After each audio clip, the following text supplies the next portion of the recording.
Hoodwink, swindle, bamboozle. Am I reading something for a 1930s private eye? Ah, at least he's paying me. Hello, people of the internet. Have you heard of QAnon? It's a scam, a swindle, a con. It's a three-card Monty.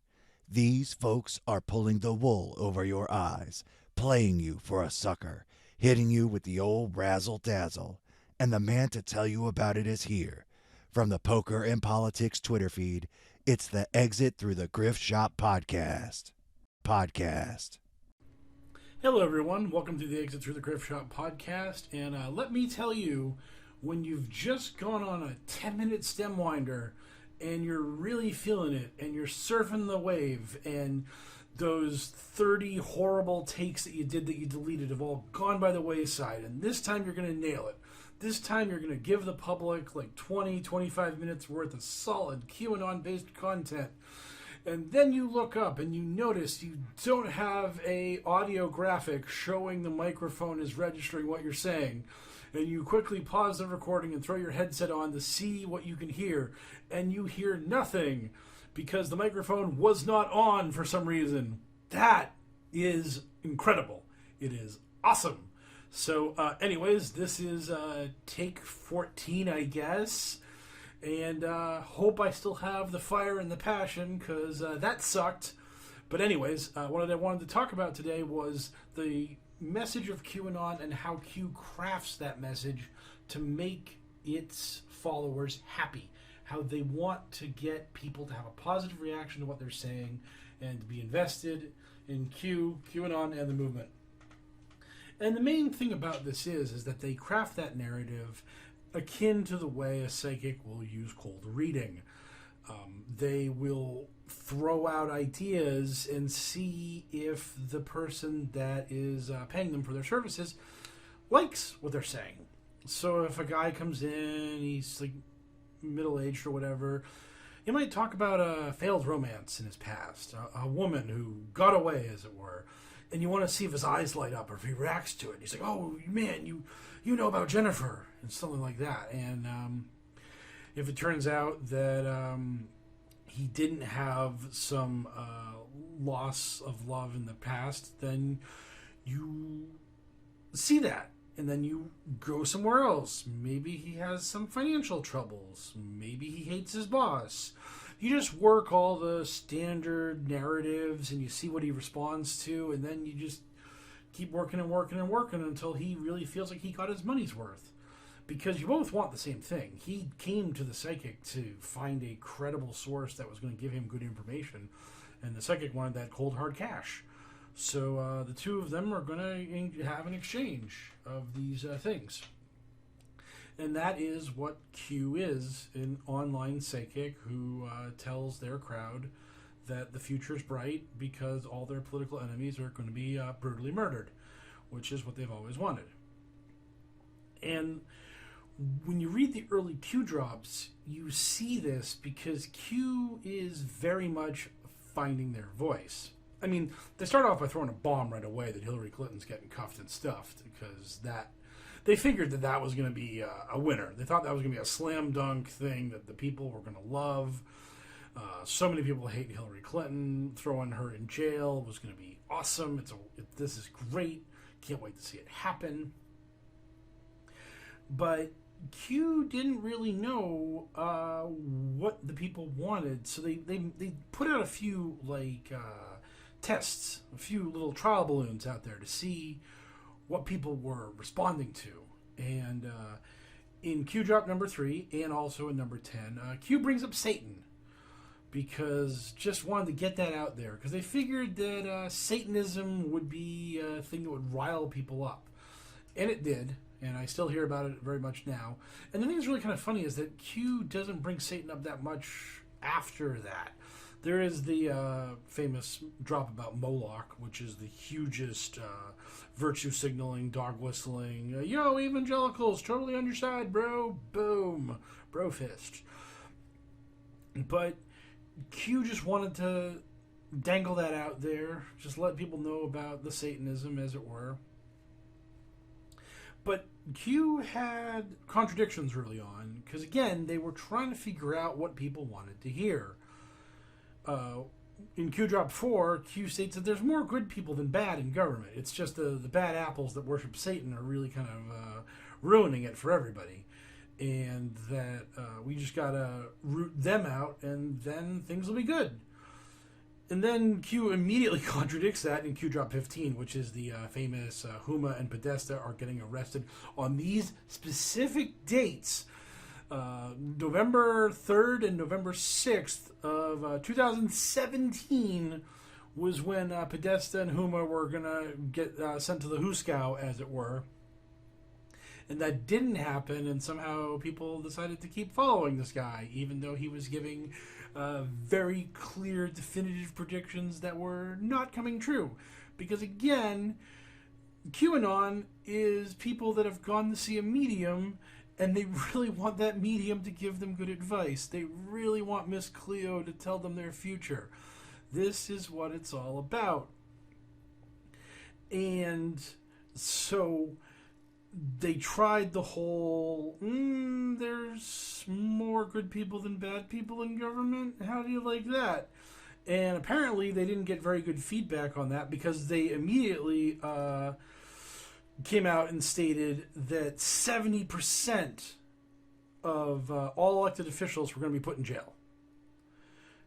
Would have to be put in jail if we tried and convicted them all. That we're going to have to cut deals to just kind of keep the wheels of government moving, because otherwise we would have anarchy. It would be chaos in the streets. All the politicians that were running the countries of the world previously would now all be in jail due to their hideous Satanism and other crimes. And another thing that Q brought up early on was that this is nonpartisan, that this is not a Democrat versus Republican thing, that all sides have some blame to share. This would be quickly demolished as Q became a hardcore Republican who just happened to hate the few Republicans that weren't total ardent Trump supporters, and would call repeatedly for a red wave in the 2018 midterms and urge people to vote and vote Republican. But again, this was a miss. This was asking about a brother or a sister and then finding out that the customer is an only child, and then the medium quickly moves on to the next next line of questioning to try to get a hit to string them along.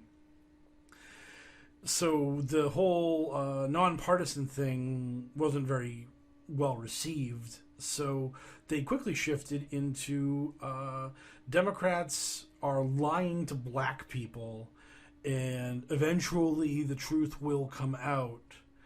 And when it does, black people will realize that the Democrats have betrayed them, and they will side with the Republicans. This was Q Drop 9. So this was in the infancy of Q, that Q was already doing the whole ridiculous racist dog whistle thing, that the Democrats are the real racists. They enslave the blacks in welfare and quote-unquote give them free stuff, as it were, in order to buy their votes. And that the Democrats are cynical, evil scum who will never actually do anything to lift blacks out of poverty. They like the blacks to stay in poverty so that they can get the money from them.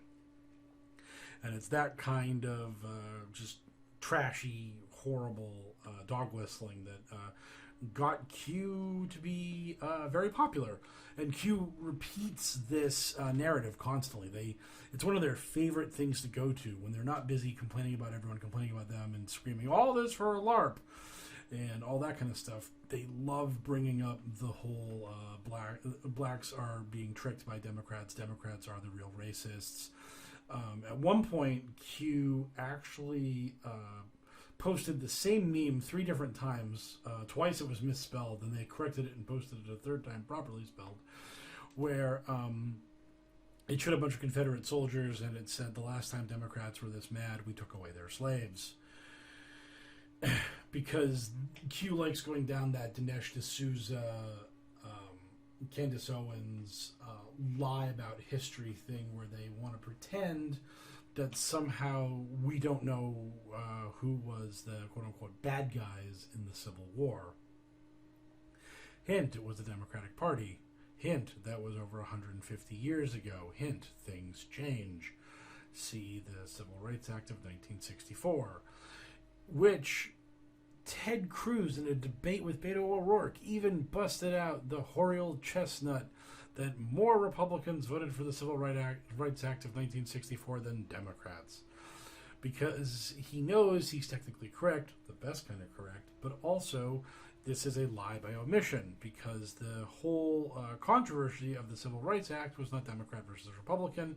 It was the former Confederacy versus the rest of America. And this is the thing, is that back in the 1960s, you had diverse political spectrums from both parties. You had liberal Republicans, you had conservative Democrats, you had centrists, and then you had the people that we know nowadays, where you had liberal Democrats and conservative Republicans. And the truth is that if you look at the vote based on the Mason-Dixon line, everyone to the north and to the west of it pretty much voted for the Civil Rights Act, and everyone to the south voted against it. And that was that.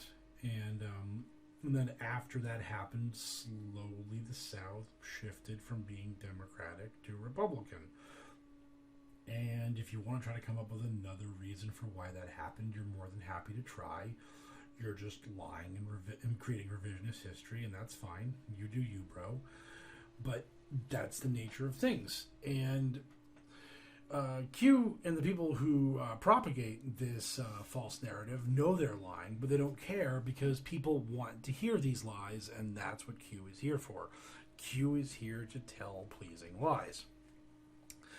The QAnon Anonymous podcast did an episode about the 60,000 sealed indictments, and that didn't start with Q. That started with Q's fans misreading Pacer, an online service for tracking public court records, and then Q validated it. Q gave it his stamp of approval and made it part of the canonical QAnon mythos. And it's not true. These indictments don't exist. It's not a real thing. It's been debunked 1,000 times, but it persists because these people don't care. You can lie all you want, and they'll just keep believing it.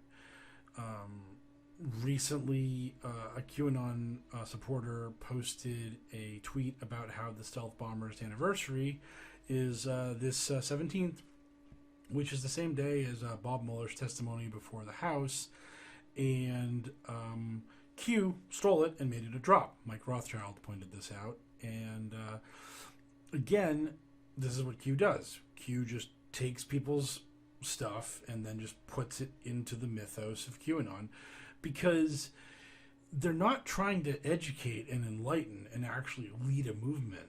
All they're trying to do is keep people happy and fired up and passionate and inspired. They want people believing. And that's the only goal, is to just keep you buying in. I can tell you that our psychic reading is over, and that I've got a couple hours free 2 Thursdays from now if you want to come back for another one. And it's the same charge, $45, and hope to see you then. I mean, that's all Q is trying to do. Is just trying to string you along, keep you happy, keep you positive, keep you coming back to get more psychic readings. Because that's how Q builds the movement. That's how Q grows and expands. And you'll see, I mean, so many of Q's posts are self-referential, whining about being attacked in the media for being a LARP. Photos of people holding Q flags and wearing Q memorabilia.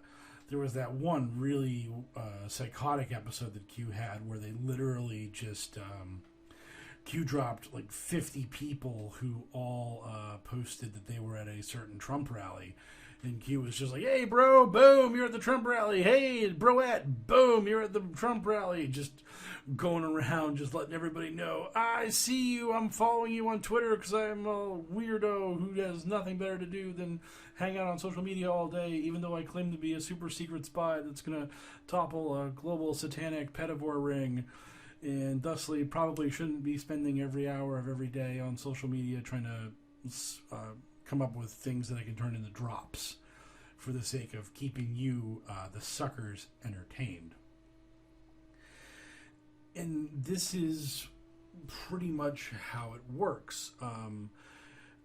Feminist Propaganda, one of the great reads on Twitter, follow them immediately if you're not already doing so, pointed this out, that this is akin to a dungeon master in a D&D campaign just rolling with the punches of what the players are saying and doing. You could craft a campaign where you do your world building, you create the scene, and you think you're leading the players to head east, and then the players like pull a fast one on you and they go south, and you're just sort of like, I don't know what really is in the south here. But then you just sort of go with the flow. You figure out what they want and you start giving it to them.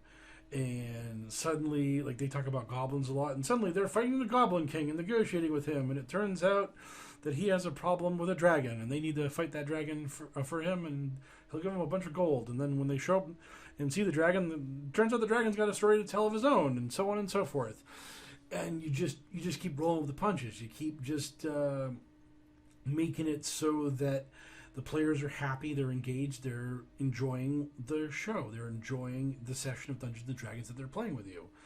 And that's your job as a dungeon master, is to make things fun and friendly and exciting. And this is all Q is doing. He's just giving the people what they want. There's nothing new. There's no inside information ever.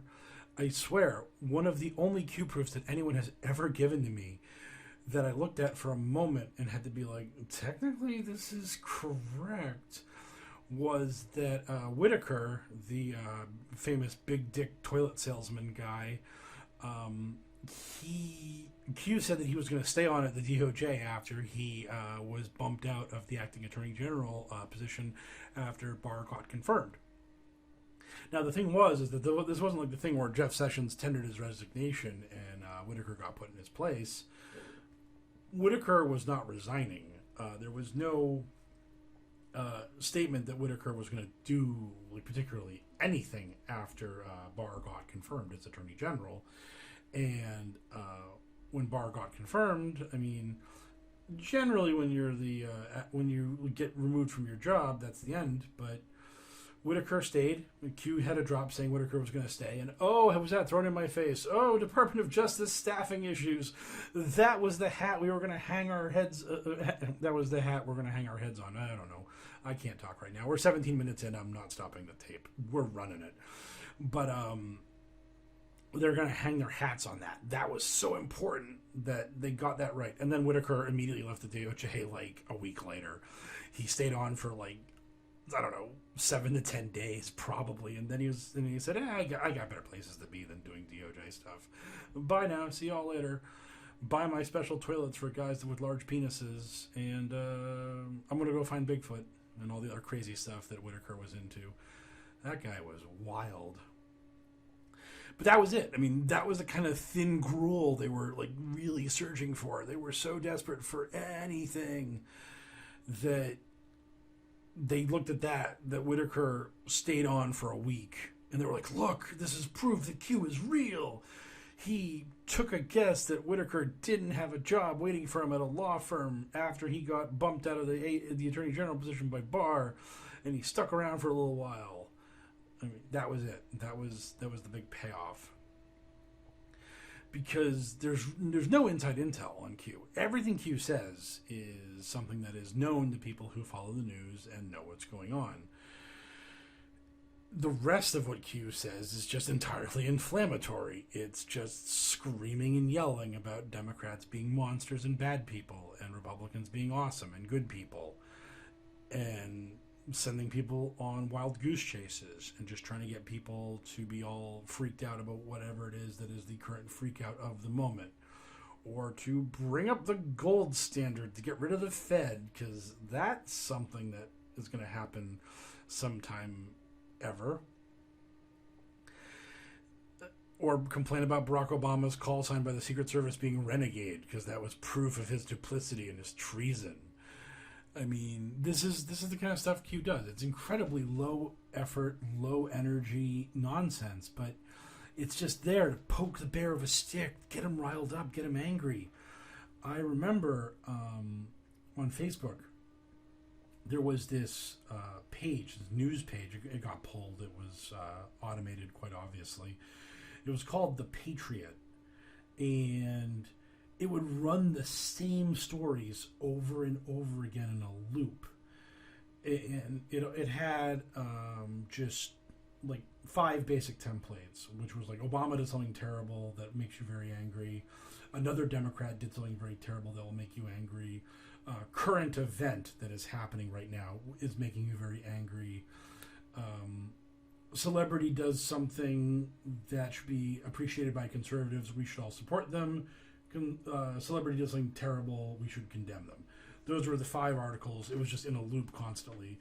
My favorite thing about this website, and Facebook page I should say, was that they ran the same report like 5 times about Muslims being allowed to wear turbans in the U.S. military, and every time they ran this article, it got the same like 3,000 or 4,000 likes and just hundreds and hundreds of Islamophobic and racist commentary and screaming that the world's falling apart, that our military is caving to Sharia law, and that we're all doomed because America's going to be destroyed. This was while Obama was president, so of course that was the death blow of our nation. And the best part about this was the article was actually about Sikhs getting the right to wear the religious headdress of their faith. It had nothing to do with Muslims. And every time this article got posted, there was like 10 to 15 people who would say the same things over and over again about, no, this is Sikhs. Sikhs are awesome people. They're really cool. Their religion is awesome, and you should try to understand it because, again, they're great. And they'd get drowned out. They would just get drowned out in the endless deluge of hatred and racism that is a literal just anger site. It was just there every 2 hours cranking out the same dumb article over and over again to get the same just violent rage and hatred out of people. And it was so sick and diseased. I mean, why would you do that to yourself? Why would you subscribe to a thing just to get your blood pressure up every 2 hours? Every 2 hours you click on this site, oh, Obama did something, and then you calm down for a little while, and then you click on it again, and it's just like, Lady Gaga did something, and I mean, what an unhealthy way to live. It's scary that people wanted to do that to themselves, and the site had over 100,000 subscribers. It was a very popular Facebook page. And then one day I looked for it and it was gone. As well it should be. I mean, it's obviously been replaced by dozens and dozens and dozens of other right-wing rage, adrenaline, junkie, like hate porn nonsense. But that's what it was. It was just a factory designed to just piss people off. And in a lot of ways, that's what Q is. Except that Q, instead of doing the woe is me, we're doomed kind of thing, tells people that they're going to get their revenge. That as bad as it is right now, I'm going to crush these scumbags. Give me a few more days and everything's going to come up roses. And that's the nature of that. I mean, it's what Q is all about. It's just getting the customer to believe that what Q is saying has merit and meaning, because they're playing upon the biases of the people that are reading it. They're encouraging those people. Not only is Q just firmly entrenched in right-wing republicanism, one of the other things that I've noticed about Q that gets a lot of people that shouldn't be into it, is that Q likes to present itself as being discerning, high-minded, erudite, that the average person cannot suss out the inherent complexity and genius that is Q. But you, the smart guy, the savvy guy, you can figure this stuff out. You can understand this. The regular folks, not so much. They can't figure it out, but you can suss it out. You're sharp. I trust you. I know you can do this. And really, that is, it feels like what Martin Geddes and guys like him are really sort of like into, is that they really think that like supporting Q proves that they just are smarter than the average bear, and that's all they really want. They want validation for their ego. They want validation for their intelligence. They want to be seen as sharp. They want to be seen as smart. And when you are a smart person that follows QAnon and you can express yourself in a cogent, witty way, you're going to get a fan base in this group of people because they want that. They want someone to hold them by the hand and tell them that smart people are in on this stuff. And that, in turn, flatters their ego even more. So that's what this is all about. This is what Q truly is at its core, is just a hustle. It's just a scam that is transparent and obvious, but people want to believe in the scam. People go to psychics all the time. People get palm readings all the time. People get tarot card readings all the time. I live near Salem, Massachusetts. That entire city is built on that nonsense.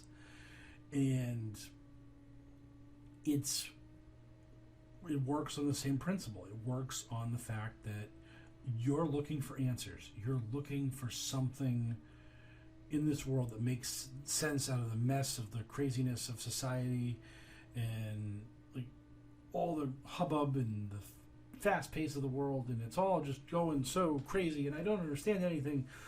Won't someone help me out and throw me a life raft and clue me in and give me direction and purpose and meaning in my life and let me know things are going to be okay? And along comes Q with their message of life sucks right now, but it'll be better soon once we get rid of all the bad people. And they stay away from the adrenochrome and all that kind of stuff until you're a little further along. Then they'll let you know about the pedivores. So, I mean, that's where we are. It's what we're dealing with. We're dealing with the world's most powerful and profitable psychic. We are dealing with Miss Cleo writ large. And we're not getting rid of him anytime soon. So, I hate to be a downer on that note, but I do dwell in reality more than they do. Maybe around tomorrow to spitball some ideas about some non-Q stuff. If not, I'll probably catch you sometime next week.